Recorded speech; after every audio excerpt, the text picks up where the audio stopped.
Dilansir dari bagongbis.com, Bagong Transport adalah salah satu perusahaan yang bergerak di bidang transportasi bus antar kota dan provinsi, memulai usaha pada tahun 1994. Seiring dengan kebutuhan transportasi di pertambangan, pada tahun 1998 mulai memasuki usaha transportasi di dunia pertambangan. Bagong juga memberikan pelayanan khusus dalam usaha memenuhi kebutuhan dengan membuat bus 4x4 yang sangat cocok dioperasikan di medan tambang dengan mengutamakan segi keselamatan dan kenyamanan bagi penumpang. Kemudian dilansir dari otomotif.okezone.com, Bagong merupakan perusahaan yang bergerak di bidang transportasi bis antar kota dan provinsi. Perusahaan otobus, PO, ini berdiri di Malang, Jawa Timur, sejak 1994. Dari informasi yang dihimpun, Hari Susilo merupakan pendiri. Ia telah menyerahkan estafet kepemimpinan kepada ketiga anaknya, Budi Susilo sebagai Direktur Operasi, Sandi Suwito Susilo yang mengelola keuangan, dan Sony Susilo di bagian spare part. Semua berkontribusi dalam mempertahankan dan memperluas cakupan PO Bagong.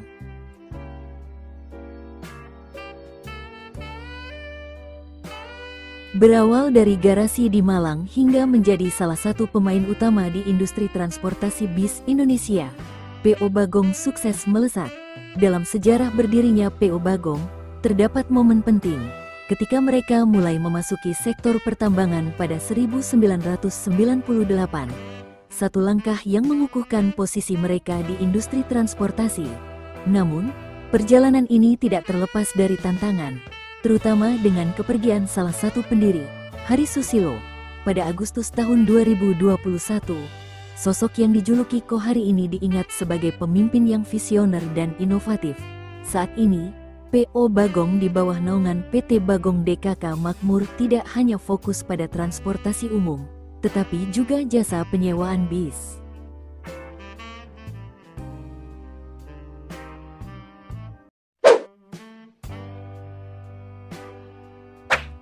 Dilansir dari inews.id, bagi masyarakat kota Surabaya dan Semarang, tentu tidak asing lagi dengan perusahaan otobus PO Jaya Utama. Bis ekonomi ini telah melegenda bertahan lebih dari 40 tahun. Banyak yang penasaran siapa pendiri PO Jaya Utama.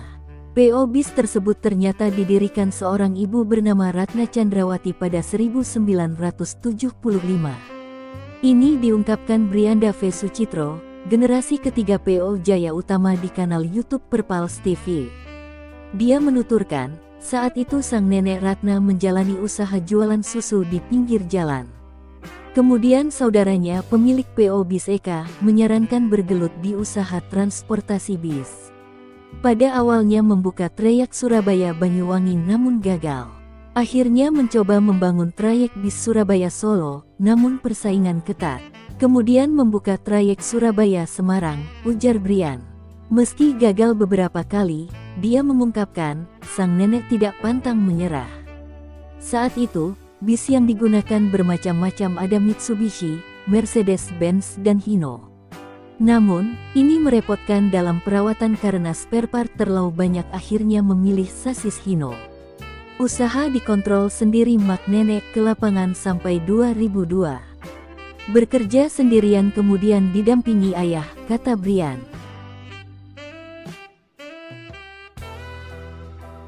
Ini, PO Jaya Utama dilanjutkan Brian sebagai generasi ketiga. Memasuki tahun kedua terjun di dunia bis, dia sudah memiliki visi membenahi manajemen terutama operasional perusahaan. Untuk mengurangi downtime, setiap unit bis harus diperiksa kesiapannya dan maintenance lebih detail. Saya orangnya rapi. Ada beberapa yang diubah terutama dalam operasional. Ketika bis masuk harus bagaimana?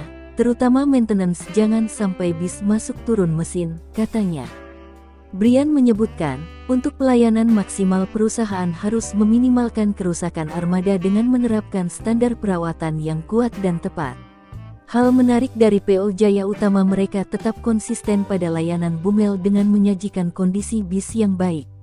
Brian tidak tertarik menggarap bis eksekutif. Kondisi perusahaan masih baik sehingga harus konsisten dengan pelayanan yang ada. Pelan-pelan dianalisa dan dipejari.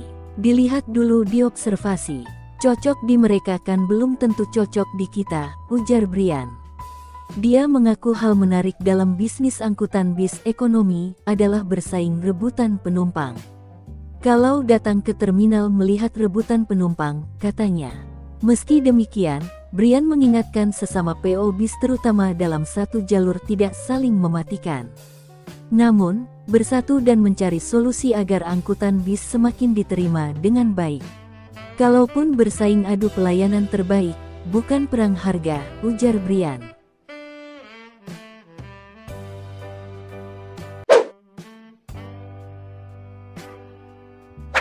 Akas Group berdiri pada 1956 dan sejak 1970-an mereka menjadi salah satu PO bus terbesar di Indonesia.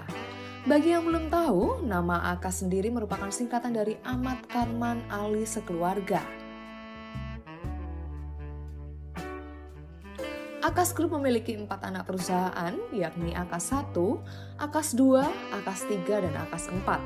Untuk Akas 2 terbagi lagi menjadi 3 bagian, yaitu Akas NNR, Akas Asri, dan yang sudah sangat populer adalah Akas Green. Inilah kumpulan beberapa foto bus ini.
Dilansir dari otomotif.okezone.com, PO Bus Eka dan Mira pada awalnya bernama PO Flores.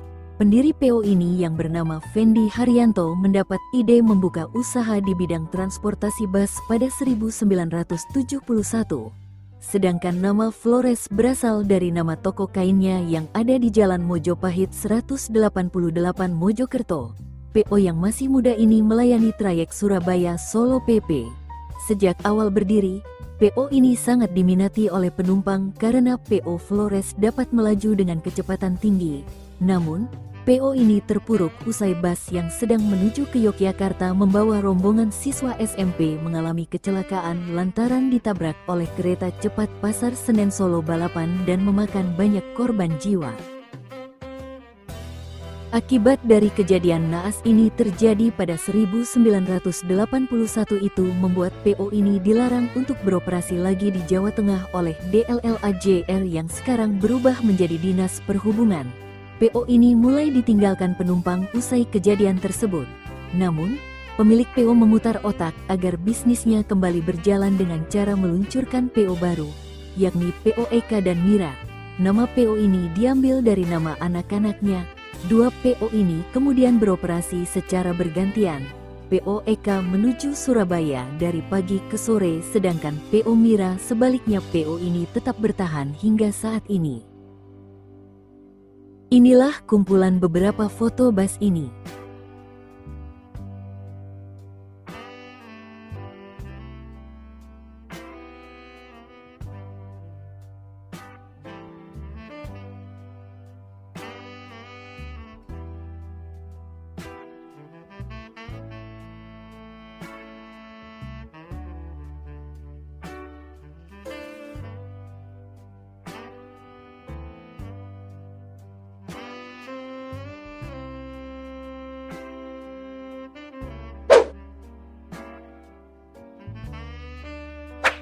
Dilansir dari merdeka.com, pada tahun 1977, almarhum Harjaya Cahyana mendirikan perusahaan otobus PO Harapan Jaya di Jalan Mayor Suyadi nomor 23 A Jepun, Tulungagung, Jawa Timur.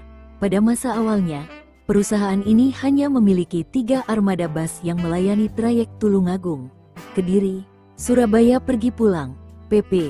Namun, seiring berjalannya waktu dan semakin banyaknya penumpang yang memilih busnya, PO Harapan Jaya kemudian membuka trayek baru Tulungagung, Jakarta dan kota-kota lainnya di Jawa Timur pada tahun 1993.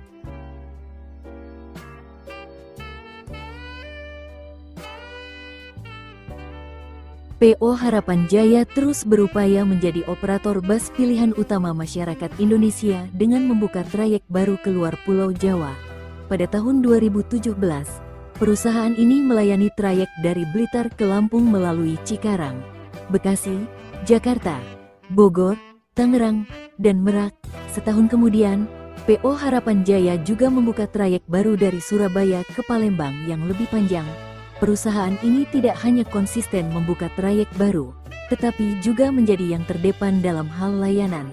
Pada tahun yang sama, PO Harapan Jaya memperkenalkan layanan kelas sleeper dan kelas mewah dengan menggunakan bus double decker. Inilah kumpulan beberapa foto bus ini.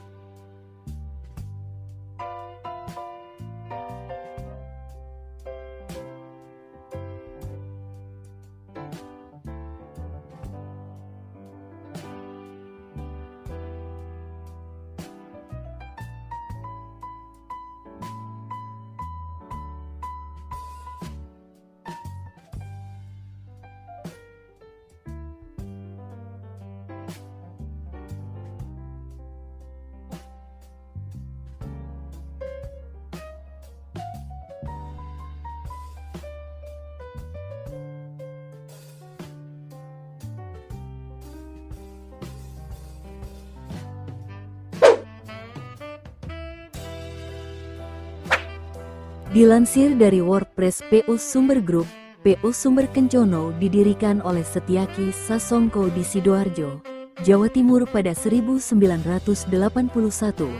Dengan 6 unit bus, PO Sumber Kencono melayani perjalanan Surabaya, Solo, Madiun, dan Yogyakarta. Memiliki pelayanan yang baik membuat PO Sumber Kencono terus berkembang. Bahkan pada tahun 2005, 2007, dan 2008, PO Sumber Kencono mendapatkan penghargaan dari Menteri Perhubungan sebagai salah satu perusahaan yang memberikan pelayanan terbaik selama penyelenggaraan angkutan lebaran. Namun sayangnya, periode 2009 sampai 2011 menjadi masa kelam PO Sumber Kencono. Pada periode ini sering sekali PO Sumber Kencono mengalami kecelakaan, bahkan sampai menghilangkan puluhan nyawa dan membuat penumpangnya berkurang.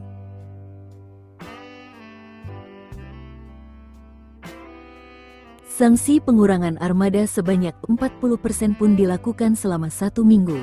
Selain itu, Setyaki menyiapkan nama baru pengganti Sumber Kencono, yakni menjadi Sumber Selamat dan Sugeng Rahayu.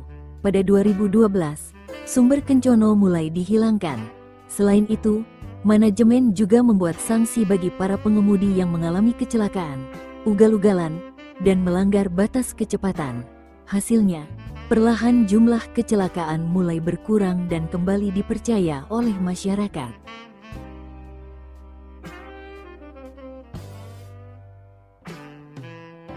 Kemudian dilansir dari detik.com, sebagai pendamping dari Sumber Selamat, pada 2013 diluncurkan bus bernama Sugeng Rahayu. Nama bus ini bermakna sejahtera dan jauh dari musibah. Merek dagang tersebut pun akhirnya dipegang perusahaan tunggal yang memiliki nama legal PT Selamat Sugeng Rahayu. Pada awal operasinya, Sugeng Rahayu pun tidak luput dari insiden kecelakaan. Tanggal 27 Desember tahun 2013, Sugeng Rahayu menabrak sepeda motor di Jalan Raya Perak, Jombang, yang kemudian berimbas pembakaran bus tersebut. Pada 2014, Sugeng Rahayu memulai perjalanan patas pertamanya pada rute Surabaya-Yogyakarta. Hadirnya kelas cepat ini bertujuan memberikan kenyamanan bagi para penumpang. Fasilitas yang ditawarkan pun lebih unggul daripada AC tarif biasa. Kelas cepat Sugeng Rahayu juga melayani trayek yang lebih jauh, seperti Surabaya-Yogyakarta-Bandung, Jember-Cilacap, Surabaya-Purwokerto-Bobotsari, dan Surabaya-Solo-Semarang-Indramayu.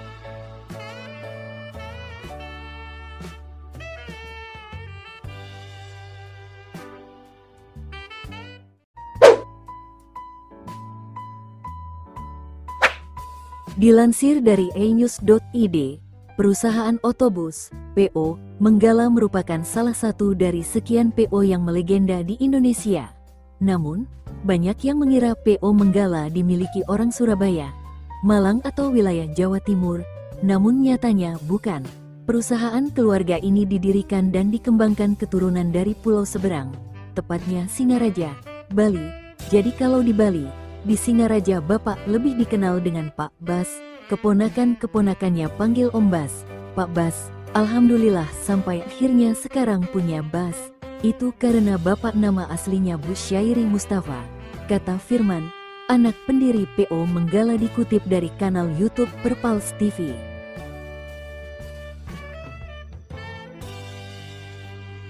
Di balik eksistensi dan kejayaan PO Menggala, ada kisah menarik di belakangnya, di mana PO Menggala saat dikelola anak-anaknya. Menurut salah satu anak perempuan Mustafa, Ega yang menjabat sebagai direktur keuangan, awalnya sang ayah merupakan pegawai negeri sipil, PNS, di Departemen Keuangan.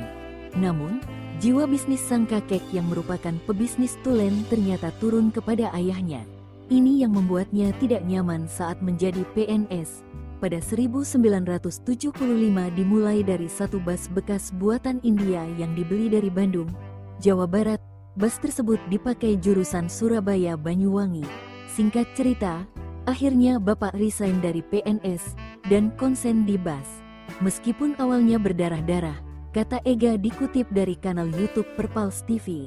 Sementara itu, anak laki-laki Mustafa, Firman mengungkapkan, alasan memilih angkutan orang atau bisnis transportasi bus karena karakter sang ayah yang suka berpetualang dan jalan-jalan. Itu karena ayah orangnya suka mobile. Waktu kecil dulu sekolah SMP udah di Jogja, kemudian SMA sempet di Jember, dan mungkin juga karena sering mengikuti kendaraan dan lalu lalang orang. Mungkin dari situ timbul membuat angkutan orang, ujar Firman yang menduduki Direktur Operasional PO Menggala.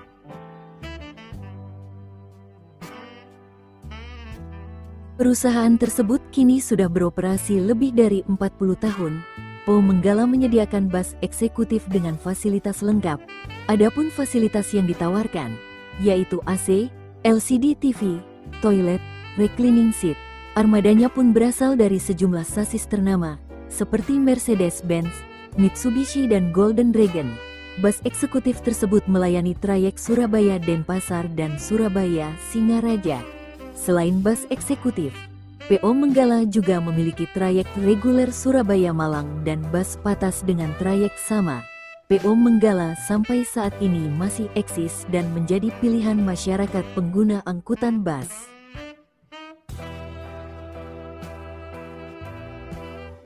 Nah, itulah kisah perjalanan panjang perusahaan bus ini di Indonesia. Terima kasih telah menonton video ini. Buat yang nonton sekali lagi mohon maaf. Bila ada kesalahan di episode kali ini mohon dimaafkan. Dan kalau ada informasi yang salah atau ada tambahan informasi, langsung dibenerin aja di kolom komentar.